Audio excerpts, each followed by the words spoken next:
2024 সালের 5ই আগস্ট যখন হাসিনা সরকার বেগে চলে গেল, আজকে আওয়ামী লীগ, ছাত্রলীগ, যুবলীগের ভাইদেরকে অত্যন্ত দরদের সাথে বলতে চাই, যেহেতু আপনারা ইতিম হয়ে গেছেন, ইতিম হিসাবে আপনাদের সহানুভূতি আকারে বলতে চাই, আপনাদের মা, আপনাদের বোন, আপনারা যার জন্যে মহল্লায় মহল্লায় তাণ্ডব চালিয়েছিলেন, তিনি যখন বাইগা চলে যায় আপনাদের কারো কথা চিন্তা করে নাই। কাউয়া কাদের তো 2 দিন আগেই বাগছে, কাউয়া কাদের তো 2 দিন আগেই গেছে। জি, আপনাদের কি কোথায় ফেলে গেল, কোথায় থাকবেন, কি করবেন, কোনো প্রকার চিন্তা ভাবনা করে নাই। বাস তিনি যে দাদার কোলে বসে গেছেন, সেখানে বৈশা যখন ষড়যন্ত্র শুরু করেছেন আমাদের দেশের পুলিশ বাহিনী শেখ হাসিনার নিয়োগকৃত, তারা যখন 2024 সালের 5ই আগস্টের পরে হাত পাও গুটাই নিয়েছেন, তারা চাকরিতে জয়েন করবে না, তারা ডিউটি পালন করবে না, তারা যখন অব্যাহতি নিয়েছেন, বাংলাদেশ যখন অবস্থা খারাপ দেখা দিয়েছে, তখন রোডে গার্ডের ট্রাফিকের কাজ থেকে শুরু করে মহল্লায় মহল্লায় পাহারাদারির কাজ পর্যন্ত স্কুল কলেজ ইউনিভার্সিটির ছাত্রদের কাঁধে কাঁধ মিলায়া আমার কওমি মাদ্রাসার ছাত্ররা করেছেন। ঠিক কিনা বলেন? সবচাইতে বেশি আওয়ামী লীগ সরকারের হাতিয়ার ছিল সংখ্যালঘুদেরকে দিয়ে এই দেশে একটি অকারেন্স ঘটাবে, সেই সংখ্যালঘুদের স্থাপনা, তাদের বাড়িঘর, তাদের মন্দির আমার কওমি মাদ্রাসার হেফাজতের কর্মীরা পাহারা দিয়েছে। ঠিক কিনা বলেন? ঠিক কিনা বলেন? আসছে বাংলাদেশের বিচারপতিদেরকে দিয়ে এই দেশে একটা কু করবে, সেটা আমরা নস্যাৎ করে দিয়েছি। আনসার বাহিনীকে দিয়া সচিবালয় ঘেরাও করেছেন, আমরা সেটাকে নস্যাৎ করে দিয়েছি। সংখ্যালঘুদেরকে দিয়া অকারেন্স ঘটাইতে চাইছে, আমরা সেটাকে নস্যাৎ করে দিয়েছি। গতকাল 10 তারিখ তারা মাঠে নেইমা দেশ দখল করার ঘোষণা দিয়েছিলেন, আমরা সেটাকেও নস্যাৎ করে রাস্তায় কাউকে নামতে দেই নাই। আজকে তত্ত্বাবধায়ক বাংলাদেশের বিচারপতিদেরকে দিয়ে এই দেশে একটা কু করবে, সেটা আমরা নস্যাৎ করে দিয়েছি। আনসার বাহিনীকে দিয়া সচিবালয় ঘেরাও করেছেন, আমরা সেটাকে নস্যাৎ করে দিয়েছি। সংখ্যালঘুদেরকে দিয়া অকারেন্স ঘটাইতে চাইছে, আমরা সেটাকে নস্যাৎ করে দিয়েছি। গতকাল 10 তারিখ তারা মাঠে নেইমা দেশ দখল করার ঘোষণা দিয়েছিলেন, আমরা সেটাকেও নস্যাৎ করে রাস্তায় কাউকে নামতে দেই নাই। খুব ভালো করে মনে রাখেন, আমাদের আকাবির দিন, বুজুর্গানে দিন কোনো কিছুতে ছাড় দেয় নাই। যেই দিক থেকে বাধা আসছে, যত বড় শক্তিই হোক, তার বিরুদ্ধে রুখে দাঁড়িয়েছেন। ভবিষ্যৎ কি হবে না না হবে সেইগুলির কোনো চিন্তা ভাবনা মোটেও কোনো দিন করে নাই, সম্মুখ কোনো চিন্তা করে নাই। সামনে কি হবে? আইয়ুব খান যখন ফ্যামিলি প্ল্যানিংয়ের আইন জারি করেছেন, তখন এদেশের মানুষ, পূর্ব পাকিস্তানিরা, তখন হজরত মৌলানা শামসুল হক ফরিদপুরি রহমতুল্লাহ আলাইহির নেতৃত্বে ফ্যামিলি প্ল্যানিং আইনের বিরুদ্ধে মাঠে ময়দানে যুদ্ধে লিপ্ত হয়েছেন। যখন বাংলাদেশ স্বাধীন হয়েছে, রাজনৈতিকভাবে এই দেশ থেকে যখন রাষ্ট্রীয়ভাবে ইসলামকে মুছে ফেলার গভীর ষড়যন্ত্র শুরু হয়েছে, তখন হজরত হাফিজি হুজুরের নেতৃত্বে আমরা তার মোকাবেলা করেছি। এরপরে যখন তসলিমা নাসরিন আসছে, আইসা বাংলাদেশের বর্ডার উড়িয়ে দেওয়ার কথা বলেছেন, কোরআন পরিবর্তনের কথা বলেছেন। বাইতুল মুকাররমের খতিব উবাইদুল হকের নেতৃত্বে আমরা তার মোকাবেলা করেছি। হাইকোর্ট থেকে 2 জন বিচারপতি ফতোয়ার বিরুদ্ধে রায় দিয়েছে, মুফতি ফজলুল হক আমিনের নেতৃত্বে আমরা তার মোকাবেলা করেছি। শিখা চিরন্তন জেলে এদেশের মানুষকে যখন মুশরিক বানাইবার চেষ্টা করা হয়েছে, শাইখুল হাদিস আল্লামা আজিজুল হকের নেতৃত্বে আমরা তার মোকাবেলা করেছি। শাহবাগে নাস্তিকার মুরতাদরা একত্রিত হয়ে আল্লাহ আল্লাহ রাসূল সম্পর্কে যখন কটূক্তি করেছেন, তখন আল্লামা আহমদ শফির নেতৃত্বে শাপলা চত্বরকে রক্তে রঞ্জিত করে আমরা তার মোকাবেলা করেছি। 2021 সালে যখন গোটা বাংলাদেশে বাবার নামের মূর্তি লাগায়, উপসংস্কৃতির নামে, ভাস্কর্যের নামে এই দেশ যখন মূর্তি দিয়া সাইলাভ করার চেষ্টা করা হয়েছে, তখন জুনায়েদ বাবুনগরের নেতৃত্বে আমরাই তার মোকাবেলা করেছিলাম। আমরা তার মোকাবেলা করেছি।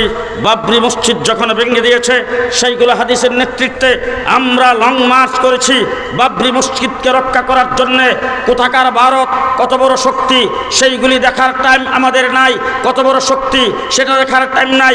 ভারতের কোন প্রধানমন্ত্রীকে এই দেশে ডেকে আনতেছেন সেটা দেখার আমাদের টাইম নাই, কার মূর্তি স্থাপন করতেছেন সেটা দেখার আমাদের টাইম নাই।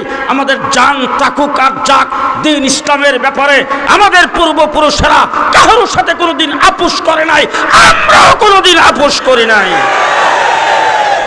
কোনোদিন আপোষ করব না। আস্তে, কোনোদিন আপোষ করব না।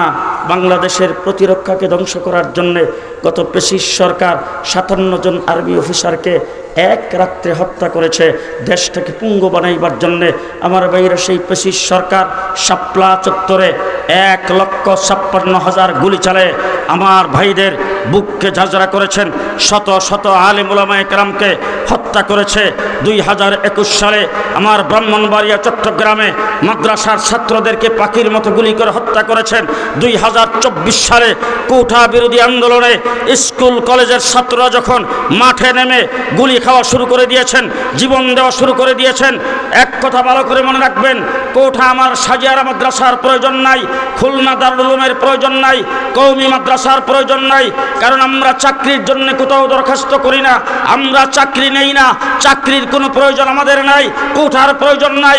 কিন্তু যখন রংপুরে আবু সাইদ যখন বুকটান করে দাঁড়ায় জীবন বিসর্জন দিয়েছেন, ছাত্রদের উপর যখন গুলি চালাইতে শুরু করেছেন, আমার কওমি মাদ্রাসার ছাত্ররা একজন মাদ্রাসায় বসে থাকে নাই, রাস্তায় নেমে মোকাবেলা করেছেন। আমরা 15 বৎসর পিছিয়ে ছিলাম না।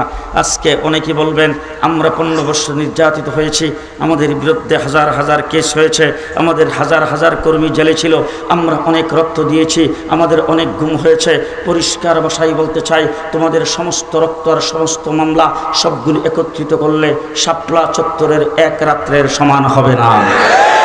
শাপলা চত্বরের রক্ত আমরা দিয়েছি, সেই রক্ত দিয়ে মুহাম্মদুর রাসূলুল্লাহ সাল্লাল্লাহু আলাইহি ওয়াসাল্লাম সুলে খুদাই বিয়ে করে রাসূল যখন চলে আসতেছেন, আল্লাহ পাক কোরআনের আয়াত নাজিল করেছেন, ইন্না ফাতাহনা লাকা ফাতহাম মুবিনা। আল্লাহ পাক এটাকে ফতহে মুবিন ঘোষণা দিয়েছেন।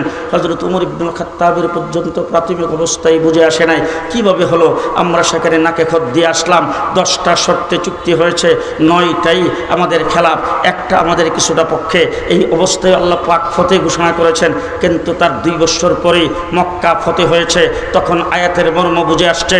পরিষ্কার ভাষায় বলতে চাই, শাপলা চত্বরে যখন শেখ হাসিনার সরকার গুলি চালিয়েছে, সেই দিনই কিন্তু তাদের পরাজয়ের ঘণ্টা বেজে গেছে। 2024 সালে তা বাস্তবায়ন হয়েছে।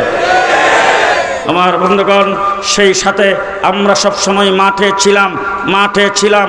পরিষ্কার ভাষায় বলছি, যখন এই সরকার পেছনের দরজা দিয়া 2024 সালের 5ই আগস্ট যখন হাসিনা সরকার বেগে চলে গেল, আজকে আওয়ামী লীগ, ছাত্রলীগ, যুবলীগের ভাইদেরকে অত্যন্ত দরদের সাথে বলতে চাই, যেহেতু আপনারা ইতিম হয়ে গেছেন, ইতিম হিসাবে আপনাদের সহানুভূতি আকারে বলতে চাই, আপনাদের মা, আপনাদের বোন, আপনারা যার জন্যে মহল্লায় মহল্লায় তাণ্ডব চালিয়েছিলেন, তিনি যখন বাইগা চলে যায় আপনাদের কারো কথা চিন্তা করে নাই। কাউয়া কাদের তো 2 দিন আগেই বাগছে, কাউয়া কাদের তো 2 দিন আগেই গেছে। জি, আপনাদের কি কোথায় ফেলে গেল, কোথায় থাকবেন, কি করবেন, কোনো প্রকার চিন্তা ভাবনা করে নাই। বাস তিনি যে দাদার কোলে বসে গেছেন।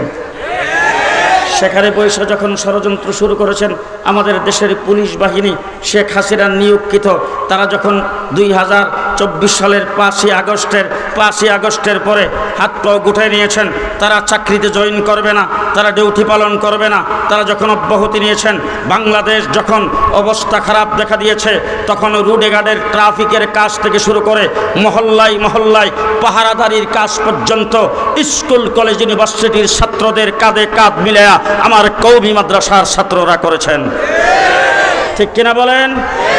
সবচাইতে বেশি আওয়ামী লীগ সরকারের হাতিয়ার ছিল সংখ্যালঘুদেরকে দিয়ে এই দেশে একটি অকারেন্স ঘটাবে।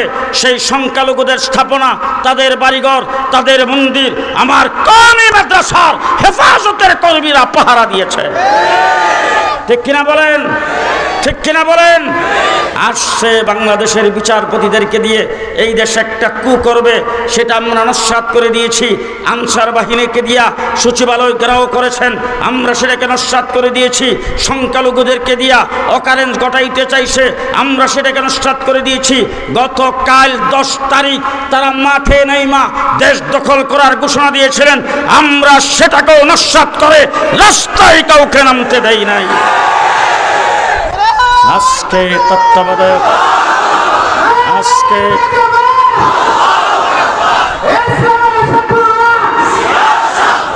আজকে